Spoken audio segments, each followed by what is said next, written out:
এখান থেকেই নেতৃত্বের যাত্রা শুরু হয়, নেতা তৈরি হয়। এই আবু তলেবের ছেলে আলী ইসলামের চতুর্থ খলিফা। তাহলে আলী জন্মগত মিথ্যা বলা জানে না, আলী জন্মগত ধোঁকাবাজি চুরি চামারি জানে না।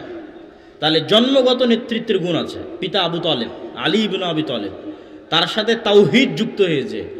এই তাওহীদ আর এই সত্যবাদিতা, আমানতদারিতা আলী ইবনে আবি তলেবকে মক্কার নেতা থেকে বিশ্বের নেতা বানিয়ে দিয়েছে। বলেন আল্লাহু আকবার। আবু বকরকে, ওমরকে, ওসমানকে, আবু সুফিয়ান এবং তার পরবর্তী বংশধর মুআবিয়া এবং তাদের পরবর্তী বংশধরকে ছোট্ট মক্কার নেতা থেকে অর্ধ বিশ্বের নেতা বানিয়ে দিয়েছে। কেন? নেতৃত্বের গুণ আগে থেকেই ছিল। তাহলে আমাদের স্বভাব চরিত্র ধ্বংস হলো কখন?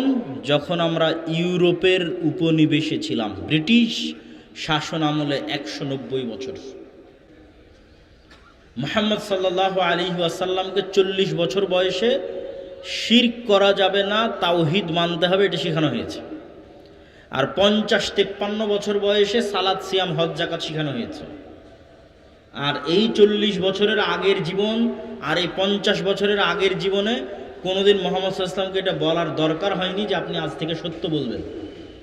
কেননা উনি জন্মগতই কি বলে? সত্য বলে। আপনি আজ থেকে ন্যায় প্রতিষ্ঠা করবেন, উনি জন্মগতই ন্যায় প্রতিষ্ঠা করবেন। ওনার বয়স যখন 35, তখন হাজরে আসওয়াদ নিয়ে মারামারি। ওই হাজরে আসওয়াদের মারামারি উনি ন্যায় বুদ্ধিমত্তা দিয়ে সমাধান করে দিয়েছে।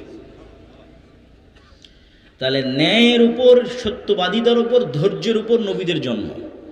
ফাসবির কামা সাবারা উলুল আজমি মিনার রাসূল, আপনি দৃঢ় প্রতিজ্ঞ রাসূলদের মতো ধৈর্য ধারণ করুন। ধৈর্য ধারণ ছাড়া নেতা হওয়া যায় না, ধৈর্যশীল হওয়া ছাড়া নেতা হওয়া যায় না, অসম্ভব।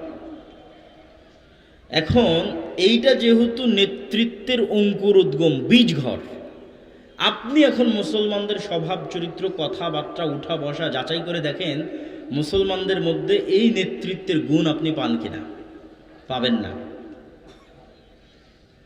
যদিও বানু ইসমাইল তথা কুরাইশ, ইসমাইলের বংশধর, ইব্রাহিম আলাইহিস সালামের দুটো সন্তান, ইসহাক, ইসমাইল। ইসহাকের পরবর্তী বংশধর জেরুজালেম আবাদ করেছে, মিশর আবাদ করেছে, আবার মিশর থেকে আবার জেরুজালেম, ঈসা আলাইহিস সালাম পর্যন্ত। আর ইব্রাহিম আলাইহিস সালামের এক সন্তান ইসমাইল একদম মুহাম্মদ সাল্লাল্লাহু আলাইহি ওয়াসাল্লাম পর্যন্ত মক্কাতে। আলাদা এদের মধ্যে আর কোনো জাতীয় তৈরি হয়নি, কোনো যুদ্ধ বিগ্রহ বা গোলামি এগুলোর সাথে যুক্ত হয়নি।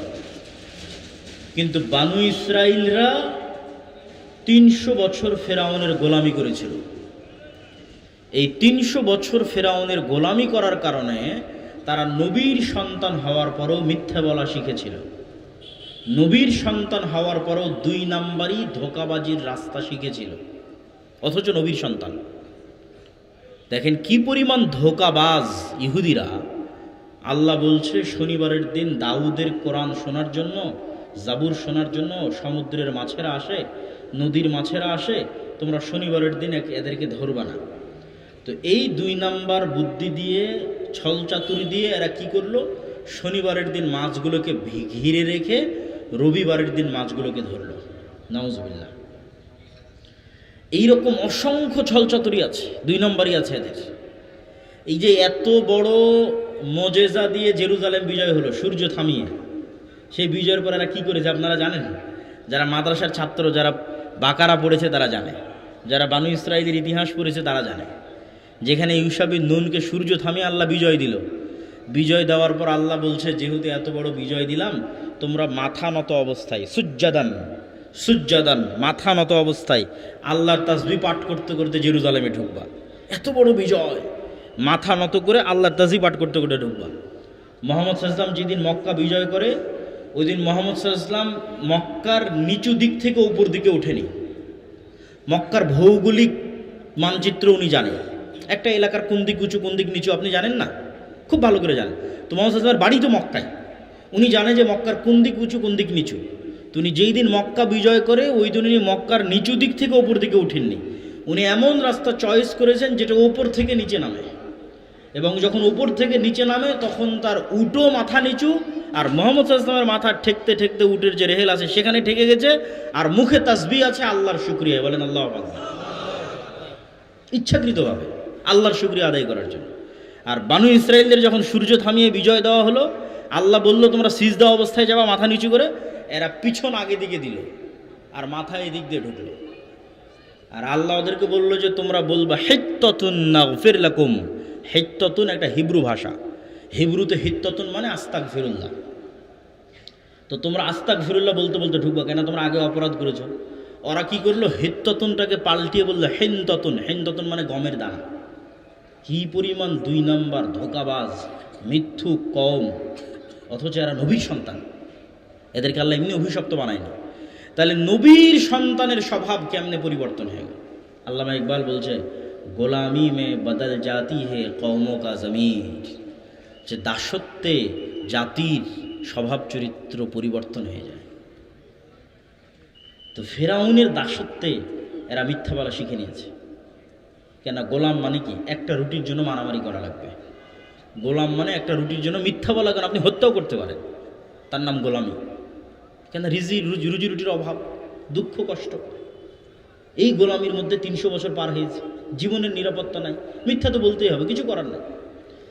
কিন্তু আমরা যারা বানু ইসমাইল মানে ইব্রাহিমের আরেক সন্তানের বংশধরের অনুসারী, এরা যেহেতু কোনোদিন গোলাম ছিল না, কোনোদিনই না, কোরাইশরা কোনোদিন গোলাম ছিল না।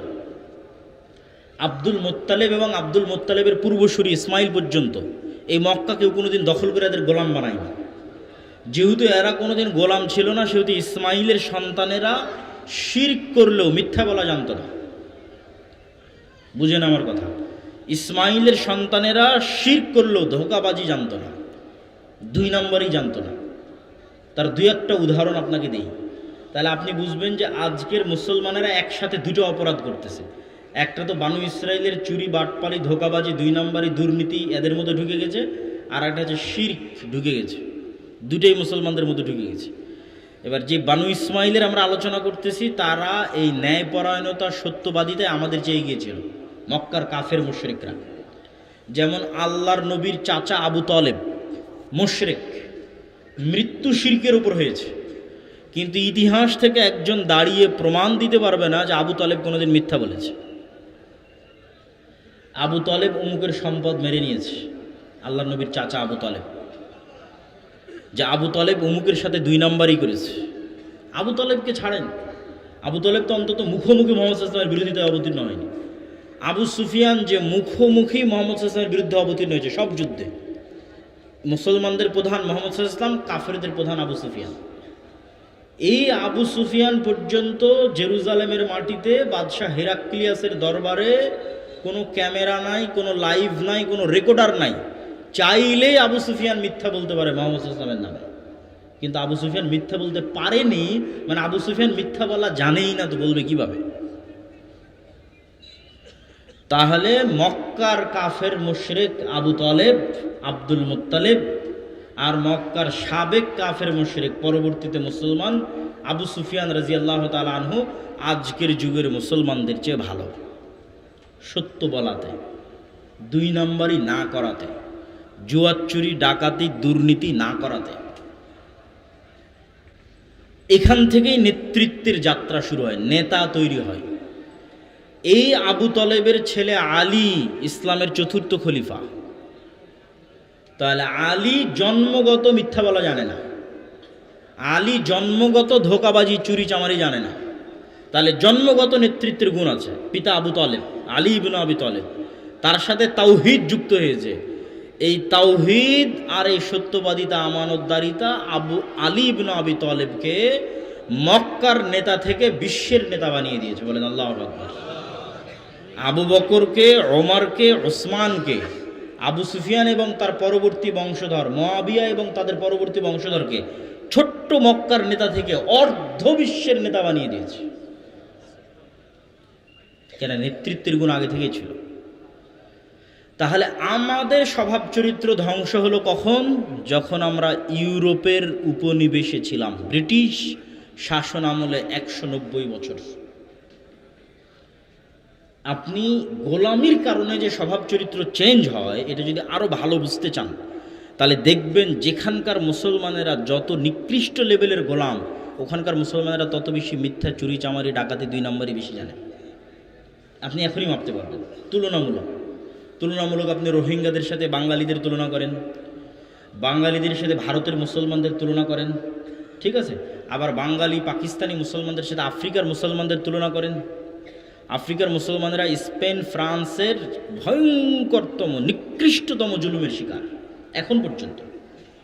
ফলত আফ্রিকার মুসলমানেরা ওই রাস্তাগুলো বাঙালি পাকিস্তানি মুসলমানদের চেয়ে বেশি চিনে।